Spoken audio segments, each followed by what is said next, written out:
L'Amérique du Sud est très importante parce que c'est dans cette partie du monde que la majorité des Africains déportés ont été conduits. Le Brésil aujourd'hui héberge la plus importante population d'origine africaine en dehors du continent africain. C'est banalement 85 à 90 millions d'habitants au Brésil qui ont des origines africaines. Aujourd'hui au Brésil on trouve beaucoup d'éléments qui renvoient justement à l'Afrique. Et ce qui est aussi important de rappeler, c'est que lors de la révolution haïtienne, Toussaint Louverture va inspirer Simon Bolivar, qui fera une escale à Haïti et qui obtiendra le soutien d'Haïti lorsqu'il ira lui-même libérer donc les colonies espagnoles d'Amérique du Sud, qui sont aujourd'hui donc notamment la Colombie et le Venezuela, mais également l'Équateur et la Bolivie avec les autres généraux. Sauf que par la suite, le récit qui va être fait de cette Amérique latine, c'est l'idée donc d'une Amérique latine métisse. On va gommer la présence des Noirs, on va gommer la présence indienne, on va créoliser cette Amérique latine, tant et si bien qu'il va y avoir toute une censure sur l'histoire des Noirs en Amérique du Sud. Et cette censure qui s'est mise en place dans les différentes républiques sud-américaines concernant la participation des Noirs dans la libération et dans les guerres d'indépendance.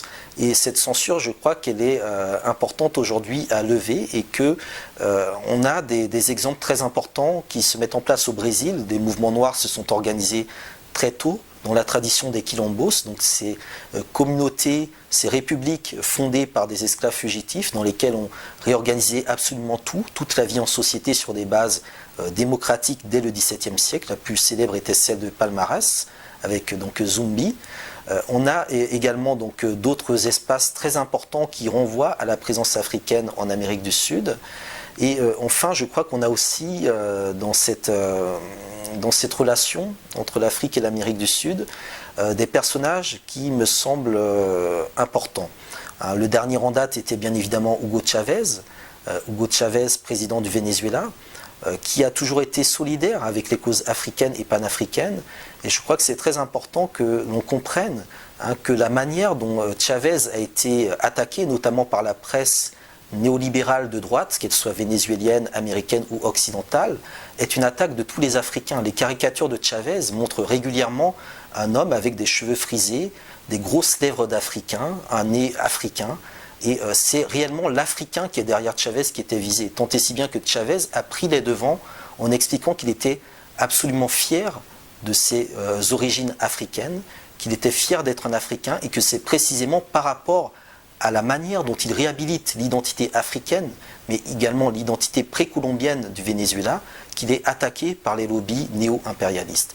Et Chavez, au niveau du Venezuela, va développer toute une politique donc bolivarienne, effectivement, donc la mise en place de missions sociales, d'une diplomatie très active vis-à-vis donc des pays du Sud, vis-à-vis du continent africain, etc.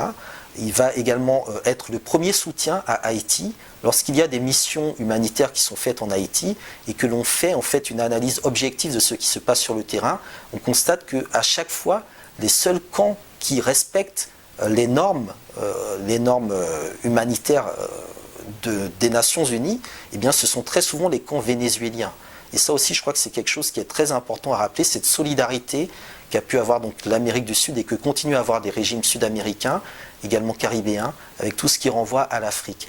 Et c'est un combat difficile parce qu'aujourd'hui, on a totalement oublié que l'Amérique du Sud faisait partie et continue de faire partie de cette histoire du panafricanisme.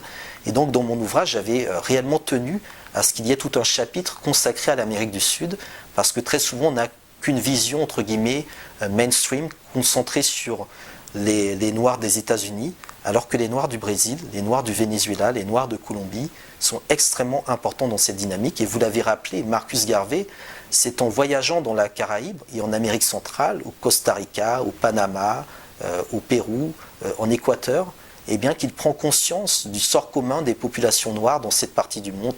Et c'est à partir de là qu'il lance réellement son mouvement pour la rédemption et la fierté nègre, où que les nègres se trouvent dans le monde.